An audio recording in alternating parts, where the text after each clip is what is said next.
Welcome to the Veil of Truth, your gateway to uncovering hidden insights and illuminating mysteries. I'm thrilled you've joined our global community. Whether you're watching from a bustling city skyline or a quiet countryside, we're glad you're here. Globe showing Europe, Africa, so tell me, where are you tuning in from today? Chapter 1, An Invitation by the Sea. The sea lay before Hercule Poirot like a vast sheet of hammered silver, restless in the September light. Waves rolled and broke in steady rhythm, carrying with them the cries of gulls and the faint scent of salt and seaweed. Poirot stood upon the esplanade with his gloved hands folded neatly upon the handle of his walking stick, admiring the precision of the waves. It pleased him, this great and ordered movement of nature. Even the sea, he murmured in his Belgian accent, she keeps to her rhythm. Unlike humanity, which so often stumbles out of step. The little seaside town of Seabridge was not one of England's fashionable resorts. It was a quieter place, with a curved bay of pale sand, a line of dignified Victorian buildings, and a pier that stretched into the water like a finger pointing to eternity. Poirot, who rarely took holidays and rarely found rest in them, had accepted the invitation of Madame Eloise Garnier with some reluctance. Yet now, with the sunlight softened by a thin mist and the sea breeze brushing against his immaculate moustaches, he felt perhaps there was merit in her suggestion. Madame Garnier was a French widow of considerable means, once known in Parisian society for her lively salons, but now settled in England for reasons of health and discretion. She had recently taken a flat in Seabridge House, a cream-coloured building of 3 stories that stood proudly above the promenade. Her letter to Poirot had spoken of peace, of sea air, and of her delight in renewing their old acquaintance. She had also mentioned, in an almost careless flourish, her acquisition of a diamond brooch of remarkable provenance, a brooch said to have been worn by Marie Antoinette herself on the eve of her imprisonment. The mention of such an object had pricked Poirot's curiosity. For he, who had seen the follies of men and women so often centered upon jewels, knew that where a treasure sparkled, shadows were never far behind. He approached Seabridge House now with his small suitcase carried by a porter. The building, though genteel, had an air of quiet neglect about it. The brass on the door was not as polished as it might be, the stone steps were weathered and uneven. Yet the windows were broad and generous, offering each resident a view of the endless sea. Poirot, with his love of order, noted such details and tucked them away in the recesses of his mind, for even the smallest crack in a facade might one day prove significant. He was greeted at the entrance by Madame Garnier herself, a tall and still handsome woman draped in a gown of deep blue silk. She embraced Poirot with Gallic warmth. "Mon cher Hercule. At last, you are here. How it pleases me to see you again." Poirot bowed. "It is I who am honoured, madam. And how well you look. The sea air, it is beneficial, yes." "Beneficial, and yet lonely," she replied, with a half-smile. "But now that you are here, I shall be quite restored." She led him through the vestibule, up a narrow staircase, and into her flat upon the 3rd floor. The rooms were richly furnished, though a little crowded with French antiques brought from her previous life. Heavy drapes of burgundy framed the windows, and gilt-framed portraits stared solemnly down from the walls. But it was the great balcony overlooking the bay that seized Poirot's admiration. He stepped out, inhaling the bracing air, and allowed his eyes to travel from the curve of the shore to the line of cliffs that guarded the town. Madame Garnier's other guests assembled later that afternoon for tea. There were 5 of them in all, and Poirot, whose mind worked always like the mechanism of a fine watch, observed them each in turn. There was Mr. George Latham, a retired naval officer. Large and weathered, his voice carrying across the room like a trumpet. He wore his uniform jacket though long retired, and laughed too heartily at his own recollections. Poirot noted the glint of admiration in his eyes when Madame Garnier produced her silver teapot, and wondered if the man's hearty manner concealed a more practical interest in the wealth around him. Beside him sat Miss Alice Farnham, a slight, nervous young woman with pale hands that trembled when she poured her tea. She confessed shyly to being a schoolteacher on her holiday. Her voice was soft, yet her eyes darted curiously about the room, as if measuring every detail. Poirot, sipping delicately from his cup, made a mental note of her restlessness. The Harcourts, husband and wife, presented themselves as a polished pair. Mr. Harcourt was tall and thin, with the air of a solicitor. Mrs. Harcourt, elegant in green silk, smiled graciously but with a hint of strain at the corners of her lips. There was an undercurrent between them that Poirot instantly detected, words left unsaid, grievances smoothed but not forgotten. He wondered how many quarrels had already played out behind their polite smiles. And lastly, there was Henri Dubois, Madame Garnier's nephew. Young, dark-haired, with the insolent charm of Paris, he bowed over his aunt's hand but spoke with little warmth. His gaze, when it strayed, was directed at the sea, not at the company. Poirot marked the tension in his jaw, the impatience of youth that sat ill with the manners of polite society. It was during this gathering that Madame Garnier produced the object that would soon draw all eyes and all intentions. With a theatrical flourish, she unlocked a small casket and drew forth the diamond brooch. Gasps of admiration circled the table. The brooch was a thing of exquisite craftsmanship, the diamond set in a delicate frame of gold, with a single sapphire at the center like a captured drop of midnight. It sparkled fiercely under the afternoon sun, throwing tiny prisms of light across the damask tablecloth. "My treasure," Madame Garnier declared with pride. "A relic of history. They say Marie Antoinette herself wore it upon her gown at the Tuileries. And now, it rests with me." Mr. Latham leaned close, his eyes glittering. "By Jove, it's magnificent. Worth a king's ransom, I'd wager." Mrs. Harcourt gave a faint smile, but her gaze lingered longer upon the jewel than upon her husband. Miss Farnham flushed pink, murmuring how beautiful it was, yet her eyes seemed troubled. Young Henri shrugged, muttering, "Such trinkets belong in museums, not in private flats."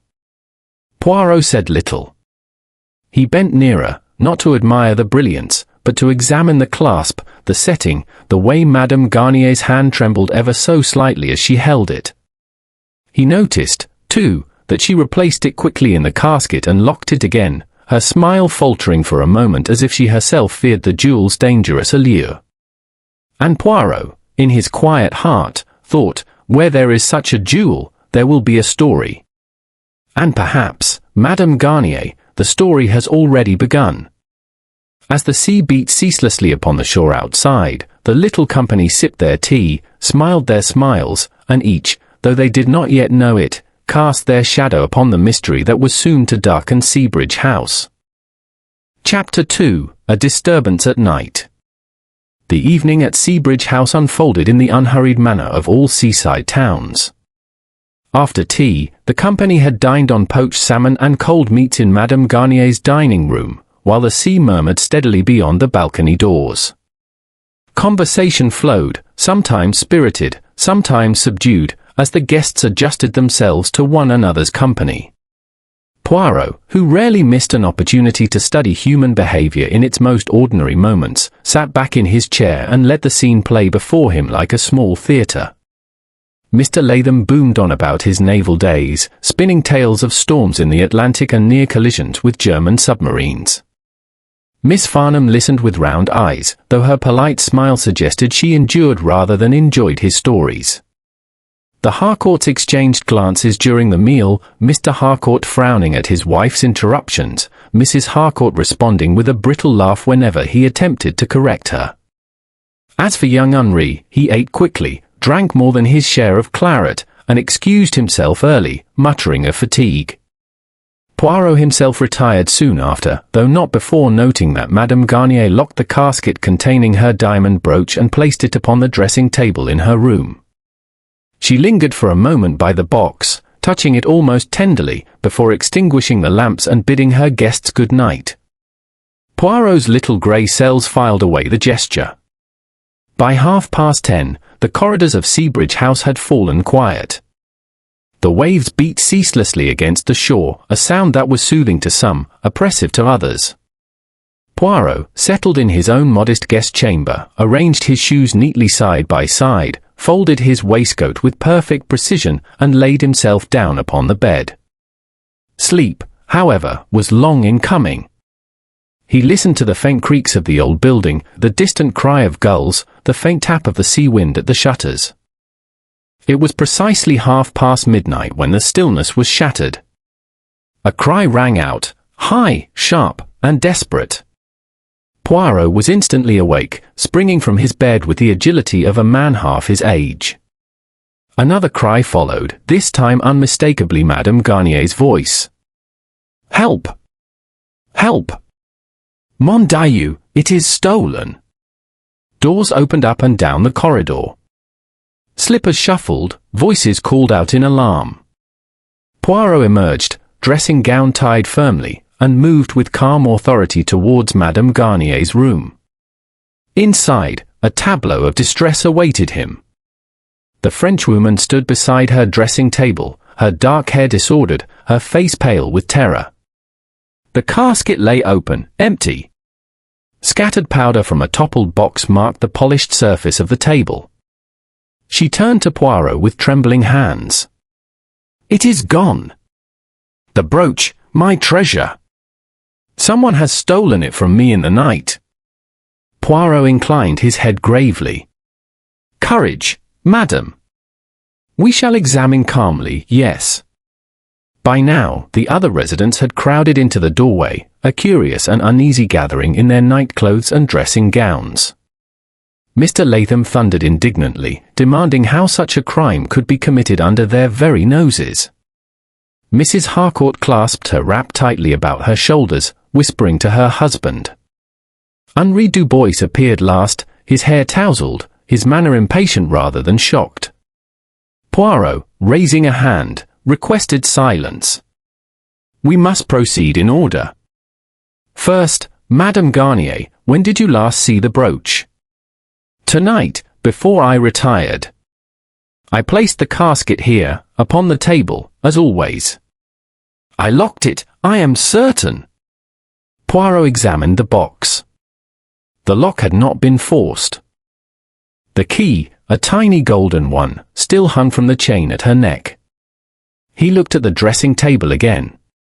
Powder from the overturned box dusted the surface, and faint marks, perhaps the impressions of fingertips, traced across the wood. He bent low, his moustaches quivering as he studied the scene with an intensity that silenced even Mr. Latham's booming voice. "There are no signs of a struggle, no," Poirot murmured. "And yet, the window." He crossed to the balcony doors. They were bolted, yet when he drew his hand along the sill he felt dampness, and the faintest trace of salt upon his fingertips. The sea air had entered here recently. Poirot turned back. "Miss Amos, let us understand what has occurred. Madame Garnier sleeps, she hears nothing, but when she wakes, the jewel, it is gone. Yet the flat door is locked from the inside. The balcony is bolted. No sign of entry. Voila, we are presented with a puzzle." Mr. Harcourt, adjusting his spectacles, remarked dryly, "Surely it must be an inside job. A guest, perhaps." The words fell heavily into the room. All eyes darted from one to another. Miss Farnham flushed crimson. "How could you suggest such a thing? None of us would stoop so low." "Would we not?" Henri muttered, crossing his arms. "That brooch is worth more than the rest of this building combined. You English pretend to virtue, but temptation is temptation." "Sir," cried Latham, bristling. "If you mean to accuse me—" "Messrs, mesdames," Poirot interrupted, raising his voice only slightly but with such authority that all fell silent.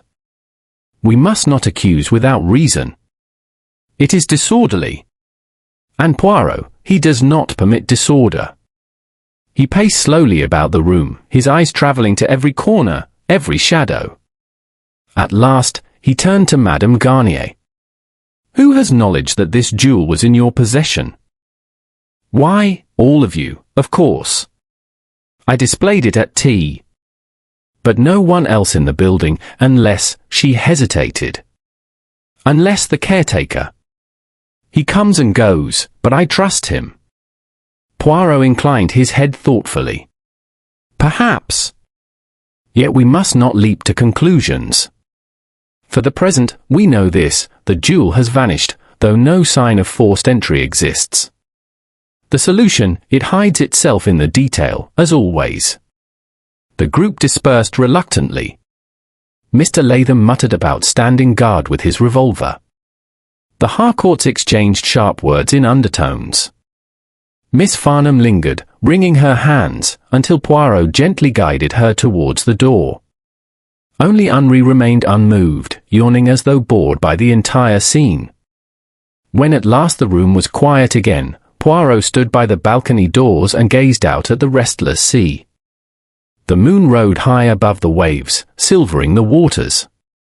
He adjusted his moustache, immaculate as ever, and allowed himself the smallest of smiles. Yes, he murmured. It is most interesting. A theft without entry. A crime without sound. A jewel that vanishes into the night air. He tapped his finger lightly against the sill, where the faint salt trace still lingered. But the sea, she betrays all secrets. An Hercule Poirot, he will listen. Chapter 3, Poirot examines the scene. The morning broke clear and pale, with a sky the colour of pearl and a brisk wind stirring the waves to froth. Yet within Seabridge House the atmosphere was tense, subdued. Whispers floated along the corridors, slippers shuffled softly, and every glance between the residents carried suspicion. Hercule Poirot rose early. His routine, even in the face of crime, was inviolate. The moustaches were waxed to perfection, the patent leather shoes gleamed like mirrors, the tie sat precisely in place. By the time others had barely begun to stir, he was already seated in Madame Garnier's sitting room, awaiting permission to examine the chamber from which the brooch had vanished. Madame Garnier herself entered soon after, her eyes shadowed from a sleepless night. She was draped in a shawl of deep crimson, her proud shoulders stooped as though under the weight of some invisible burden. "Ah, Poirot," she sighed, "you must think me foolish, to bring such a treasure here, to keep it so carelessly." Poirot rose, bowing with gentle courtesy. "Non, madam. You are guilty of nothing save vanity, a vanity most human. But you did wisely to summon me at once. Now we shall let the little grey cells perform their delicate dance, and soon, poof! The truth, she will be revealed." He motioned towards the bedchamber, and together they entered. The air was faintly perfumed with lavender, the curtains drawn back to admit a bright if chilly sunlight. The dressing table stood as it had the night before, a powder box overturned, the surface dusted with white powder, the casket open and empty. Poirot approached with the reverence of a man inspecting a holy relic. He bent low, squinting. With one immaculate finger he traced the line of powder, noting how it formed a crescent where something had brushed against it. A sleeve, perhaps? He crouched further, eyes narrowing at the carpet. There, almost invisible, but not to Hercule Poirot, were indentations. Not the bold impression of a man's boot, nor the ordinary tread of slippers. No, these were lighter, smaller, irregular. He measured them with his gaze, lips pursed. "Madam," he asked softly, "have you by chance a maidservant, a companion who enters your room?" "No," she replied, shaking her head. "Only I come here. And you see, I always keep the door locked at night." "Just so," said Poirot. "Yet look, here are impressions, delicate, as though from shoes not made for rough work but for lightness. And they lead," he moved slowly, tracing the faint pattern towards the balcony doors. "Ah, yes. They stop here." He straightened, drawing back the bolt. A cool gust of salt air entered the room, carrying the distant cry of gulls. Poirot placed a hand upon the sill, rubbing it lightly between thumb and forefinger. Tiny grains of salt clung to his skin. "The sea has entered your chamber, madam, though the bolt proclaims it closed. This I find curious." At that moment, the door opened and Mr. George Latham appeared, his broad shoulders filling the frame. He looked irritated, as though affronted by the very existence of crime under his roof. "Forgive the intrusion, Madame Garnier," he said stiffly. "But really, this business must be handled with speed.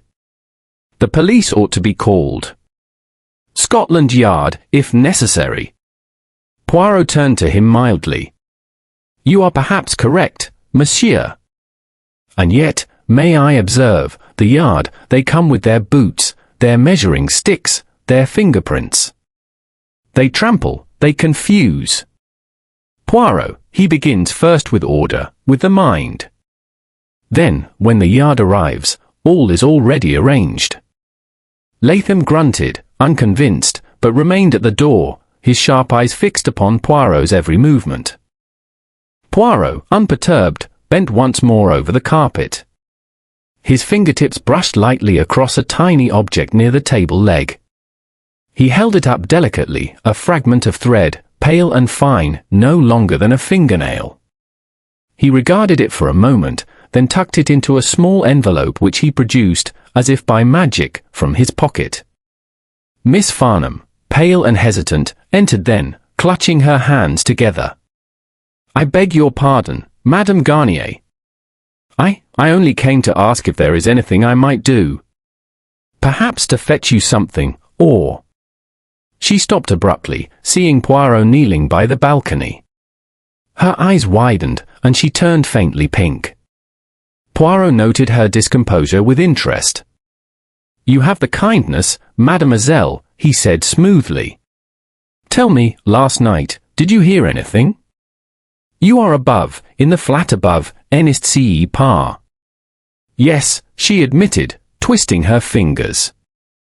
"But I heard nothing, nothing at all. I sometimes watch the sea from my balcony when I cannot sleep, but last night I fell asleep early."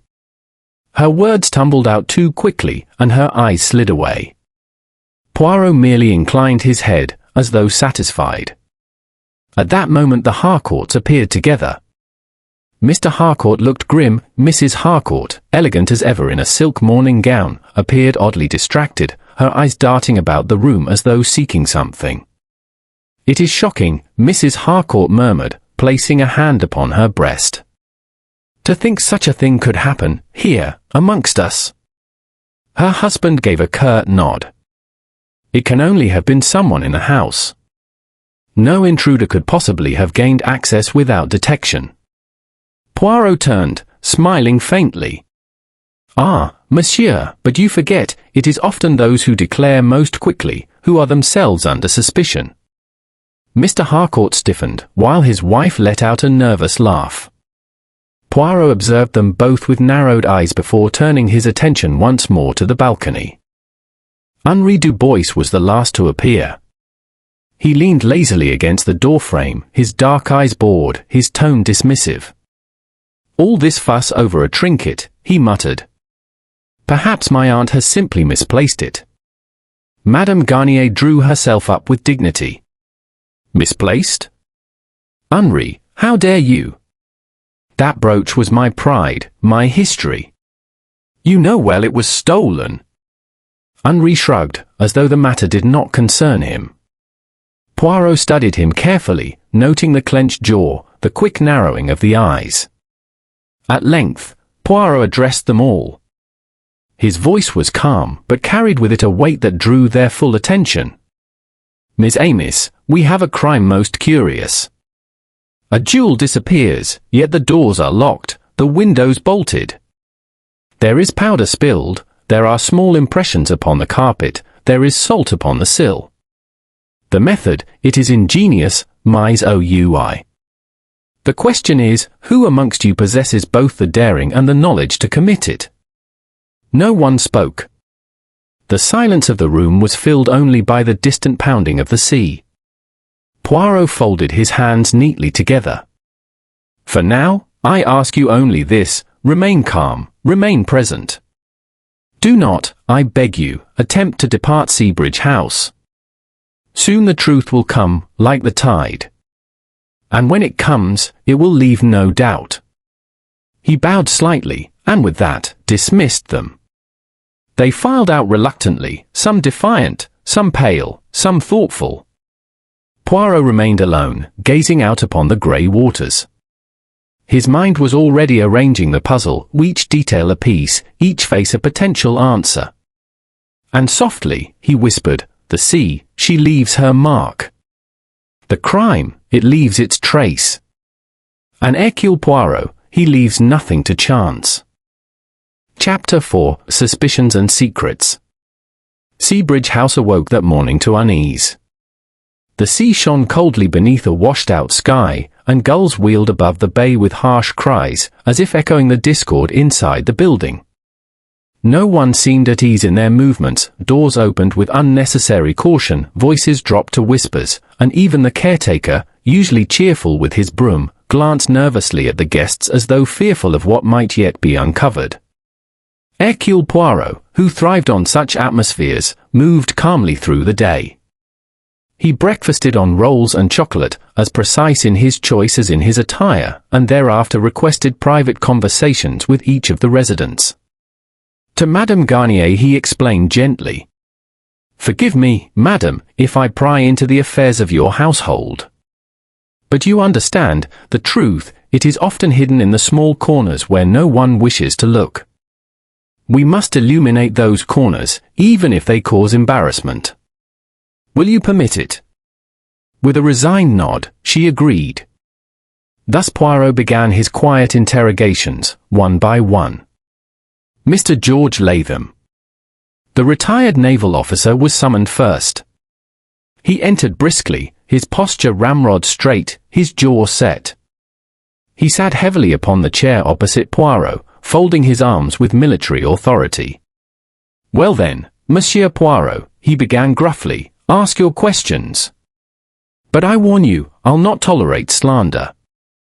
Poirot raised his hands in placation. "Mais non, Colonel Latham, I accuse no one. I merely inquire. You admired the brooch yesterday, did you not? Any man would. It was magnificent. Worth a fortune, no doubt. Indeed.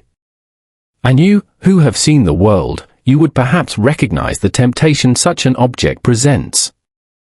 Latham's eyes narrowed. "See here, Poirot, if you're implying that I'd stoop to common theft." "I imply nothing," Poirot interrupted gently. "But tell me, you have debts, perhaps? Gambling, the race horses?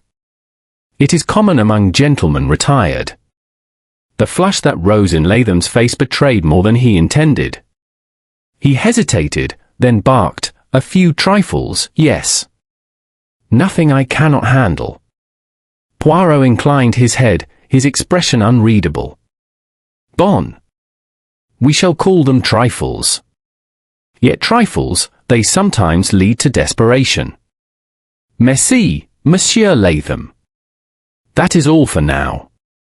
The officer left in a huff, his footsteps heavy, but Poirot merely tapped his finger thoughtfully upon his chin.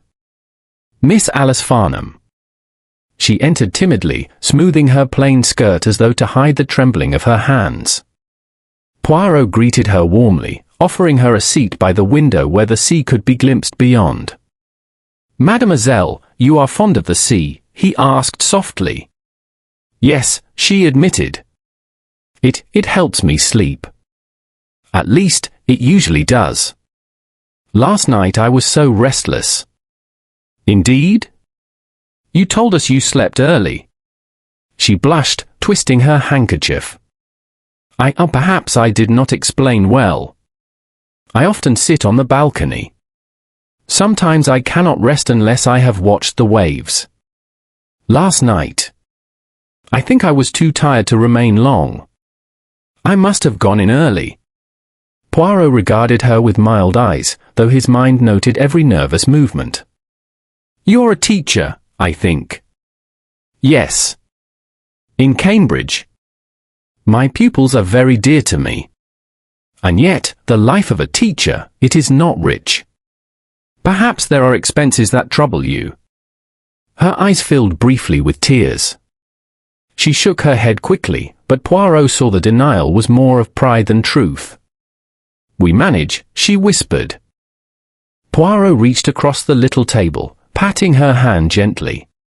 Courage, mademoiselle. That is all I ask for now.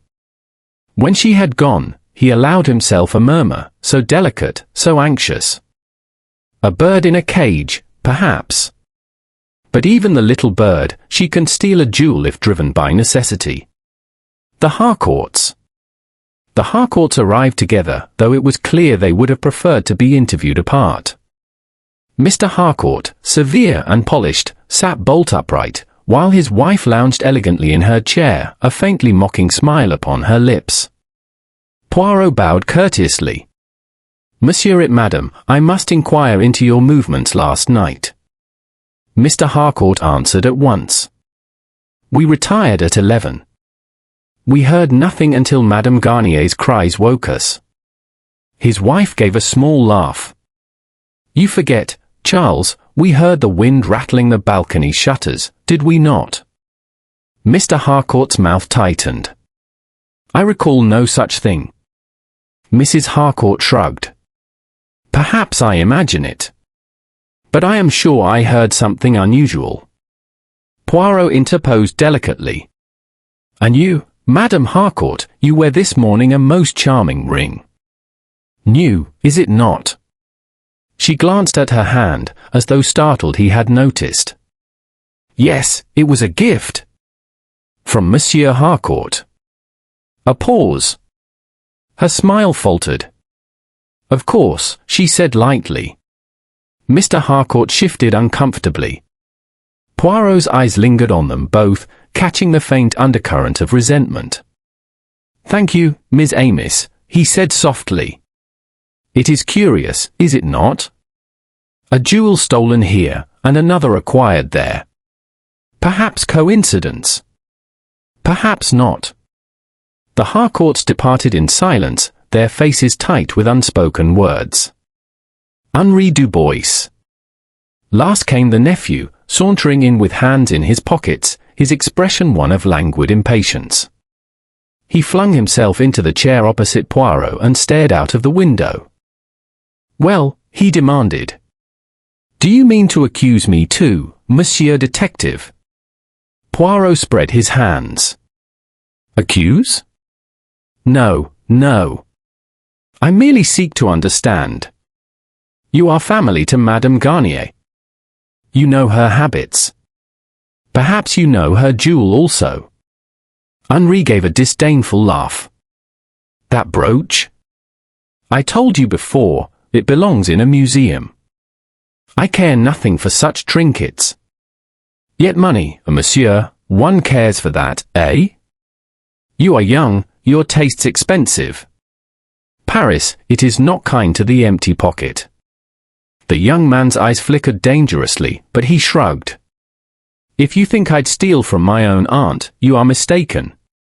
Poirot inclined his head gravely. We shall see. Poirot reflects. When the interviews were complete, Poirot withdrew to his chamber. He sat before the window, gazing at the restless waters, and allowed the little grey cells their quiet work. Here were the facts as he saw them. Latham admired the jewel and suffered debts. Miss Farnham, nervous and impoverished, lingered often upon her balcony. The Harcourts quarrelled, yet Mrs. Harcourt wore a new ring of suspicious provenance. Henri Dubois dismissed the brooch too eagerly, yet his financial need was plain. Each had reason, each had opportunity. But opportunity, Poirot reminded himself, must be matched with method. How had the thief entered a locked room? How had the salt touched the sill, the faint footprints marked the carpet, the powder been disturbed? He adjusted his moustache, gleaming in the pale afternoon light. It is here, the truth, he whispered. Hidden in plain sight, among these polite faces and their little secrets. The tide, she will rise, and with her, the mystery also. Outside, the sea thundered against the shore, as though applauding the thought. Chapter 5. A strange clue by the shore. The following morning dawned with the peculiar brightness of an English seaside town after rain. Clouds, heavy and grey at first, drifted apart to reveal sudden shafts of sunlight that danced across the waves. The air smelled sharply of salt and seaweed, and the gulls wheeled and cried in restless chorus. Hercule Poirot, muffled against the brisk wind in his immaculate overcoat and bowler, descended the steps of Seabridge House for his customary promenade. To the casual observer, he might have appeared no more than a fastidious gentleman taking the air. But Poirot's eyes, sharp and unhurried, moved ceaselessly. He examined the neat row of boarding houses along the promenade, the iron railings polished by salt air, the moist patches of sand carried in by the night tide. Above all, he studied the sea itself, for the sea, he believed, was an accomplice to every event upon its shore. He turned deliberately towards the pier, that long finger of wood and iron that reached into the restless water. Few ventured there in the early morning. Only a pair of fishermen, bent over their nets, worked silently at its far end. Poirot walked slowly, his cane tapping rhythmically upon the planks, until he reached the shadowed space beneath the pier. Here, the smell was stronger, the waves lapped darkly against the struts, and debris had gathered where the tide had carried it. It was here that Poirot paused. He lowered himself carefully, unwilling to soil his impeccable trousers, and allowed his keen eyes to rove across the scattered flotsam. There were shells, broken and bleached. There were fragments of rope, sodden wood, and a child's toy bucket long since abandoned. And among them, half concealed by damp sand, was something finer. With his gloved hand Poirot lifted a scrap of fabric. It was silk, torn raggedly from a larger piece, pale cream in colour with a faint embroidery at its edge. Even soaked as it was, the quality proclaimed itself. Poirot examined it with delicate fingers, then slipped it into an envelope. "ABN," he murmured, "silk of quality, torn in haste. From a lady's shawl, I think. And where there is a tear, there must also be, His eye caught upon a glint among the stones. He stooped again, and this time retrieved a tiny pearl button, scarcely larger than a fingernail. Its surface was dulled by salt water, but its shape was perfect. He placed it beside the silk, and for a moment stood in thoughtful stillness, listening to the sea's relentless sigh. A voice interrupted his reverie. "Morning, sir." The caretaker of Seabridge House, a wiry fellow named Thomas Cray, had approached from the direction of the promenade. He touched his cap respectfully. "Didn't expect to see you poking about under here." Poirot smiled politely. "A little stroll only. One finds many things by the sea, does one not?" "That's the truth," Cray replied. "Washed up all manner of rubbish last night. Storm stirred the tide something fierce." He peered at Poirot curiously. "You're thinking of that business in the house, aren't you? The missing jewel?" Poirot inclined his head. "Perhaps. Tell me, Monsieur Cray, on the night of the theft, you were about your duties, yes?" I was up till near 1. Making sure the lamps were doused and the doors secure. I saw a figure moving on the balconies, I did, though who it was, I can't rightly say." Poirot's eyes gleamed. "A figure on the balconies? Tall, short?" "Not tall," Cray admitted after a moment. "Slender, more like. Might have been a lady. But with the shadows, who can tell?" Poirot thanked him gravely, dismissing him with a slight bow. When the man had gone, Poirot walked slowly back along the pier, his mind turning over these new fragments of evidence. Silk torn from a shawl, a pearl button, and the caretaker's testimony of a shadow upon the balconies.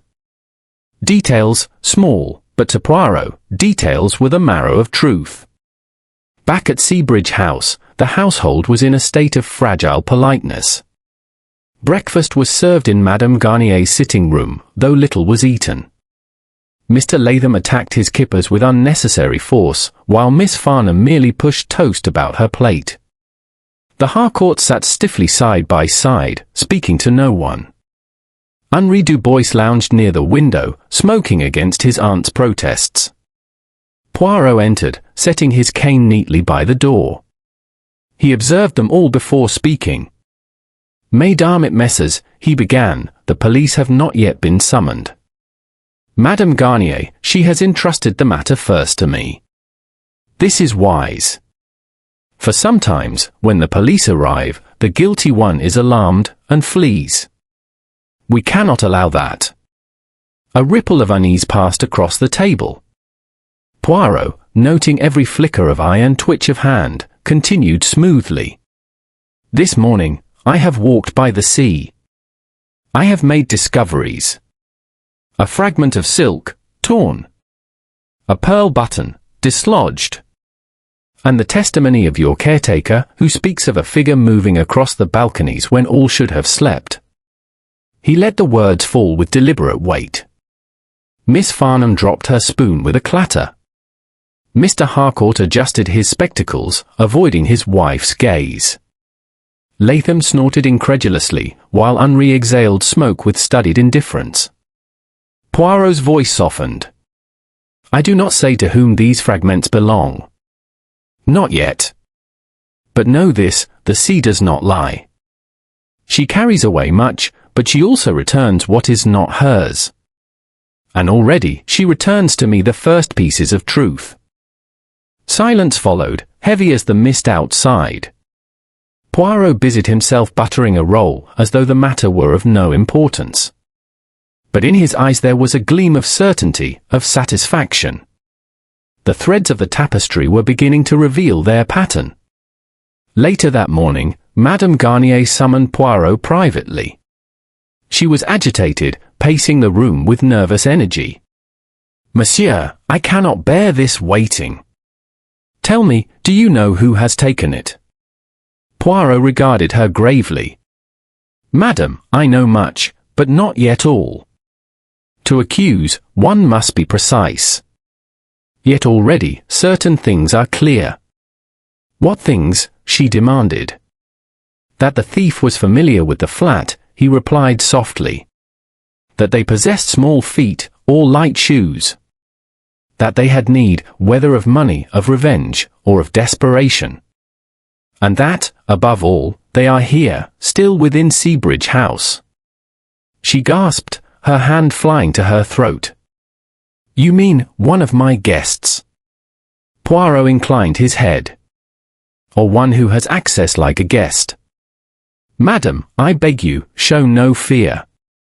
For if the guilty one believes you suspect nothing, then he, or she, will relax. And when they relax, they err. That is when Poirot will strike." He bowed, kissed her hand with old-world courtesy, and departed. Outside, the sea thundered against the shore. Poirot paused on the balcony, eyes narrowing as he watched the waves crash endlessly upon the rocks.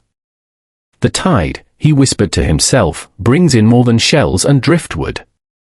It brings the truth, always." Chapter 6. The trap is set. That afternoon the weather turned, as if the sea itself shared the household's unease. Heavy clouds gathered over the horizon, blotting out the pale blue sky. The wind rattled the shutters and sent a spray of foam high against the sea wall. Within Seabridge House, the atmosphere was no less stormy. The residents kept to themselves, doors shutting firmly, footsteps echoing on the stair. There was a sense of waiting, of dread, even, as though each person feared what Hercule Poirot might uncover next. For his part, Poirot spent the early hours in apparent idleness. He polished his shoes until they gleamed like black mirrors, adjusted the line of his tie with exquisite precision, and drank his tisane in serene silence. Only Hastings, had he been present, would have recognized these activities as the prelude to action. For when Poirot tended most fussily to his person, it was because his little grey cells were at work. By noon he had made his decision. It was time for the suspects to be tested. The gathering. Poirot sent word to each resident that Madame Garnier wished to hold an afternoon tea in her sitting room. The excuse was innocent enough, a desire for companionship in her distress. None could refuse without appearing heartless. By 3 o'clock, all were assembled. The small parlour was crowded with mismatched chairs pulled from adjoining rooms. A fire flickered in the grate, though it gave little warmth against the damp air. Mr. Latham sat stiffly near the mantelpiece, one hand gripping his walking stick with unnecessary force. Miss Farnham perched on the edge of a chair, pale and restless, her eyes darting nervously about the room. The Harcourts occupied the sofa, angled slightly away from each other, as if proximity alone might spark conflict. Henri Dubois lounged in the window seat, his cigarette sending lazy spirals of smoke towards the ceiling. Madame Garnier herself presided from her armchair, her hands folded tightly in her lap. Poirot, immaculate as ever, stood before the assembled company. He surveyed them all with polite gravity before speaking. "Mesdames et messieurs, you have been most patient with me. I thank you. Today, perhaps, we shall make progress. For already, the net begins to close around the thief." A murmur ran through the room. Dubois laughed aloud. "Mon Dieu, you make it sound like a melodrama." Poirot inclined his head. "Perhaps, monsieur. Yet the theatre, it reveals truth. And today, I also stage a little play." He drew from his pocket a small velvet case. With deliberate ceremony, he opened it to reveal, not the missing brooch, but a glittering imitation fashioned from paste and gilt. The sparkle in the firelight was convincing. Madame Garnier gasped. "Poirot! How did you—" He raised a hand. "It is not the original, madame. It is a copy, arranged this morning with the assistance of a jeweller in town. Yet for our purposes, it is enough. I shall place it here, upon the mantelpiece." He did so, resting the case conspicuously where all might see. "Now," he continued, "we shall take tea. And we shall observe. For you see, the guilty one, they cannot resist temptation twice." The announcement was met with uneasy silence. Then conversation resumed, brittle and strained. Tea was poured, cups rattled against saucers, and the imitation brooch glittered quietly above the hearth. The reactions. Poirot, sipping delicately at his tea, watched. He watched how Mr. Latham's eyes flickered again and again towards the mantel, though he strove to appear indifferent. He watched how Miss Farnham could not look at it at all, her gaze fixed determinedly upon her lap. He watched the Harcourts, Mr. rigid in disapproval, Mrs. glancing with a peculiar light in her eyes, half scorn, half longing. And he watched Dubois, whose laughter rang too loudly, whose smoke curled deliberately across the room as though to veil his expression. The conversation faltered. Every word seemed forced, every laugh hollow. The presence of the jewel, false though it was, unsettled them all. At last Poirot set down his cup. "Forgive me," he said mildly, "I must step out for a moment to fetch some papers." "Continue, I beg of you. Regard nothing." He left the room, closing the door softly behind him. But he did not go far. Instead, he stood just beyond, listening. At first there was silence. Then came Dubois's amused drawl, "So, Miss Amos, shall we all sit here staring at that ridiculous toy until Poirot returns?" Mrs. Harcourt replied coolly, "Better that than one of us pocket it. He means to see who cannot resist." "You speak as though you know the culprit," her husband snapped. "Perhaps I do," she retorted. "Really, this is absurd," Latham barked. "The whole performance is an insult." A fragile laugh came from Miss Farnham. Yet, it does look so real. One could almost believe, she broke off suddenly. Poirot smiled to himself. Words, tones, hesitations, all were part of his little experiment. After several minutes he returned. The brooch still lay upon the mantel, untouched. The company looked up guiltily as he re-entered. Poirot made no remark. He simply resumed his seat, folded his hands, and waited. The subtle trap. The tea concluded at last. Guests excused themselves with relief, dispersing to their rooms. Poirot lingered, pocketing the imitation brooch once more. Madame Garnier approached him anxiously. "You have learned nothing, Poirot." They did not touch it. He smiled. "Ah, but madame, restraint is as telling as action.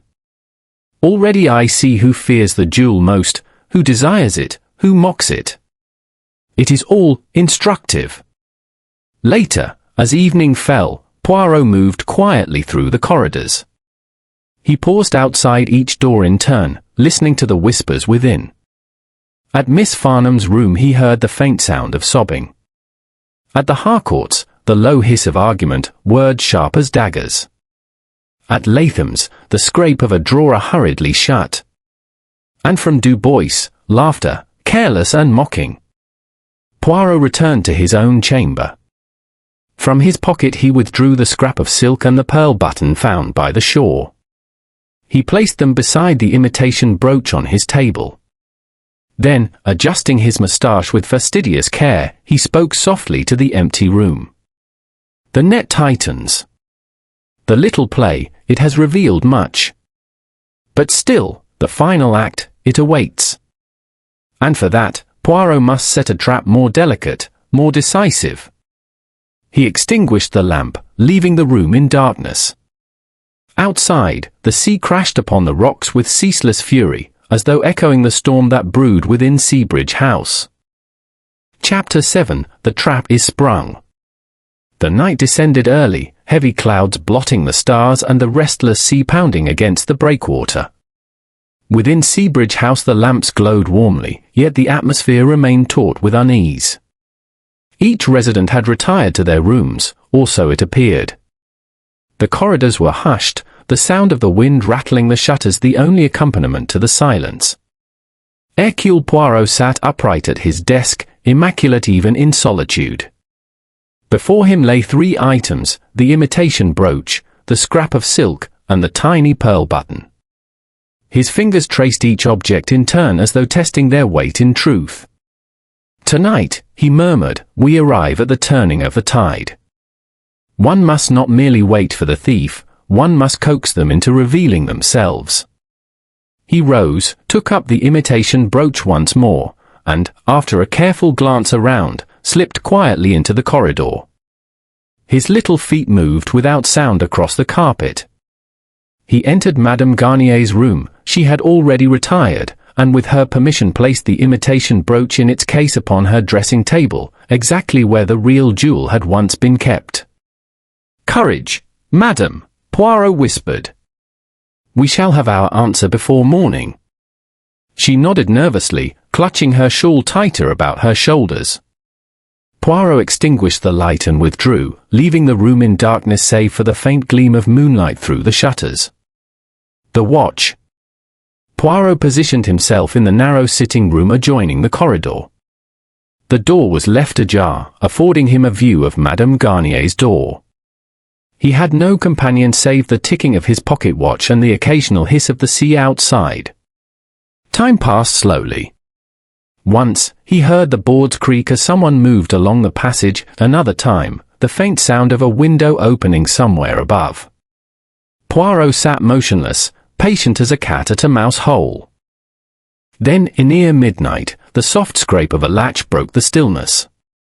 Poirot leaned forward. A shadow emerged from the far end of the corridor, gliding with care. The figure moved with surprising silence, pausing once as though to listen, then advancing towards Madame Garnier's door. Poirot caught the outline of slender shoulders, the faint rustle of fabric. The figure hesitated, glanced about, and then, very gently, pressed open the door and slipped inside. Poirot rose at once, his cane in hand, and approached noiselessly. He gave the intruder only a few moments before following. When he entered the room, he flicked on the light with a swift motion.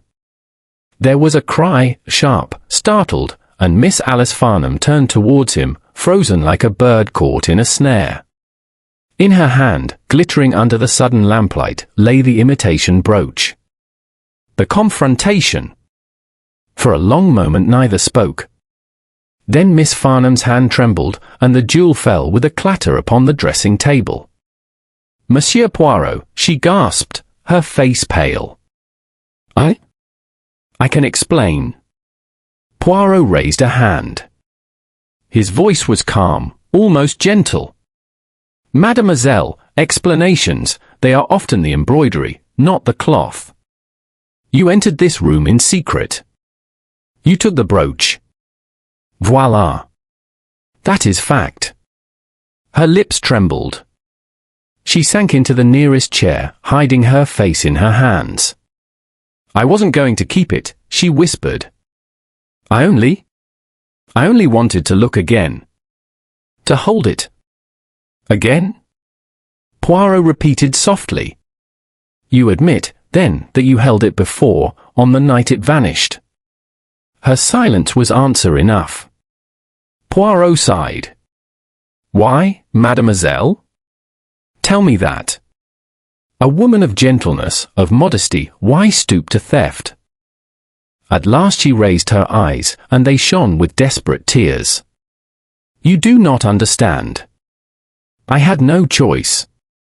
My brother, he is ill, gravely ill. The doctors demand fees I cannot pay. My salary, it is pitiful. I thought, if I took the jewel, I might sell it quietly. I would save him. Afterwards. I meant to confess." Her voice faltered into silence. Poirot studied her with grave eyes, his fingers tapping lightly upon the silver knob of his cane. "You see, mademoiselle, such a story, it tugs at the heart, yes. But I am Hercule Poirot. I require truth, not sentiment. And the truth, it is not so simple. For if you intended only to borrow, why the torn silk by the shore? Why the pearl button, dropped in haste? These speak not of pity, but of panic." Miss Farnham stared at him, stricken. I don't know what you mean." Poirot's moustache bristled. "Indeed? Then I shall tell you. Someone fled that night across the balcony, in great haste. You, perhaps, or another slender figure. We shall not decide tonight. But know this, your little escapade with the imitation brooch, it reveals not only your temptation but also your fear. And fear, mademoiselle, is the companion of guilt." Her tears spilled over. She buried her face once more, sobbing. Poirot turned away, extinguishing the lamp. "Courage," he murmured again, though his tone was unreadable. "The truth, it comes nearer." The household in turmoil. The next morning, word of the incident spread rapidly.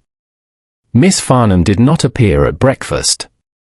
Latham muttered angrily about dishonour. Mrs. Harcourt raised her brows in knowing triumph, while her husband frowned with severity. Du Bois, by contrast, laughed openly, declaring it a delicious scandal. Poirot, unruffled, merely spread jam upon his toast with fastidious care. When the chatter grew too loud, he spoke. "Miss Amos, do not leap to conclusions. Yes, Mademoiselle Farnham entered Madame Garnier's room. Yes, she took the jewel, but the jewel was false, a bauble only. What does this prove? That temptation lies in many hearts. But the true thief, they are cleverer. They have not yet shown their hand." The room fell silent. Poirot continued serenely, "But soon, I think, they must. The noose tightens. The truth, it cannot be hidden forever. Poirot reflects. Later, walking alone upon the promenade, Poirot allowed himself a rare frown. He had caught Miss Farnham in the act, yes, but her story, though dramatic, did not fit neatly with the evidence. There remained contradictions, the salt upon the sill, the rapid flight across the balcony, the curious behaviour of the Harcourts, the debts of Latham, the disdain of Du Bois. Each piece was a thread. But how to weave them into one pattern? He paused by the railings, gazing at the waves crashing endlessly below. The sea, he murmured, she reveals, she conceals. But always she returns what is lost. And soon, very soon, she will return to me the final piece. He turned back toward Seabridge House, his step light, his eyes bright once more with certainty. The trap had been sprung, and though the wrong bird had fluttered into it, the rustling of wings told him the true quarry was close. Chapter 8, The Final Revelation. A storm raged outside Seabridge House that evening, the waves thundering against the sea wall as if eager to bear witness to the drama within. The guests had been summoned, somewhat unwillingly, to Madame Garnier's parlour. The air was thick with tension. Each face, lit by the flicker of the fire, bore the strain of days spent under suspicion. Mr. Latham stood rigidly near the mantelpiece, moustache bristling in indignation. Miss Farnham sat quietly apart, her face pale but composed, the traces of her ordeal still upon her. The Harcourts occupied their usual sofa, though the distance between them seemed greater than ever. Du Bois lounged carelessly in the armchair, cigarette smoke curling about his head, though his eyes glittered with something sharper than amusement. And Madame Garnier herself sat bolt upright, her expression resolute despite the tremor in her hands. At the centre of them all stood Hercule Poirot. His immaculate suit was untouched by the storm, his moustache gleamed, and in his eyes was the calm certainty of a man who had assembled every piece of the puzzle. Mesdames et messieurs, he began, bowing slightly, the moment has arrived. The thief of Madame Garnier's brooch, that most magnificent jewel, shall tonight be revealed. A ripple of unease passed through the group. Poirot lifted a hand. But before revelation, we must consider what we know. First, the facts of the crime. The jewel vanished from a locked room. Yet upon the sill there was salt, upon the carpet faint marks, and upon the dressing table a film disturbed. This told me at once, the thief had entered not by door, but by window, across the balcony. Mr. Latham interrupted, his voice sharp. A daring feat, certainly. But half the flats here have balconies that adjoin. Anyone could attempt it. Just so, Poirot agreed mildly. Yet not all had the motive, the need. So let us examine, one by one. The suspects laid bare. He turned first to Latham. You, monsieur, you have debts. Your pride, your need for funds, these are clear. And your eye admired the jewel too much. But your manner is not stealthy. The thief that night was swift, light-footed. Not you, I think. Latham bristled but said nothing. Poirot next addressed Miss Farnham, his tone gentle. Mademoiselle, you are burdened by family duty. You were tempted, yes, I caught you with the imitation brooch. But that was no more than a weakness of heart. On the night of the theft, your sobbing, your fear, they betray you as foolish, perhaps, but not cunning. You are not the guilty one. Miss Farnham's eyes filled with tears of relief. Poirot now faced the Harcourts. Here, we find the cracks of marriage. Madame Harcourt, you long for adornment. Monsieur, you disapprove, you restrict. And yet, madam, you wore a new ring, how curious, when you claim no jewel but your own. Still, though you quarrel, though there is resentment, the theft itself, it is beyond you. You would not climb balconies like a cat in the night. Mrs. Harcourt flushed angrily, but her husband merely adjusted his tie, his face stiff with pride. Finally, Poirot turned his gaze upon Henri Dubois. The young man smirked, but there was tension beneath his pose. You, monsieur, are extravagant. Your aunt's fortune is your hope, yet her jewel, it tempted you too soon. You mocked the brooch, called it fit for a museum. But such disdain is the mask of envy, non? And consider this, the scrap of silk found by the shore, the pearl button torn away. These belong not to Madame, not to Mademoiselle Farnham, but to you. For the night was stormy. You fled across the balcony, your coat caught, your button lost. And the tide, ah yes, she returned your secrets to me. Dubois laughed harshly. Ridiculous! You invent evidence. Poirot raised his hand. Non, monsieur. I reason. Who else but you has both the knowledge of the flat and the daring of youth? Who else would flee so recklessly to the shore? The others, they are cautious, or timid, or bound by propriety. But you are bold, careless. And so it was you who stole the brooch. The denial and the proof. The room erupted in murmurs. Madame Garnier clutched her chair with a gasp. Dubois rose to his feet, his composure fraying. This is absurd, he cried. You have no proof. You accuse me only because I am young, because I live freely. Poirot's eyes gleamed. Ah, but I have proof, monsieur. This morning, I paid a visit to the jeweller in town. He tells me of a young gentleman, dark-haired, who came to inquire most eagerly about selling a jewel or a brooch of diamonds and sapphire. When he heard the price, he withdrew, uncertain. He left in haste, but not before the jeweller noted his name, Henri Dubois. The silence that followed was absolute. Dubois's smirk faltered, then vanished entirely.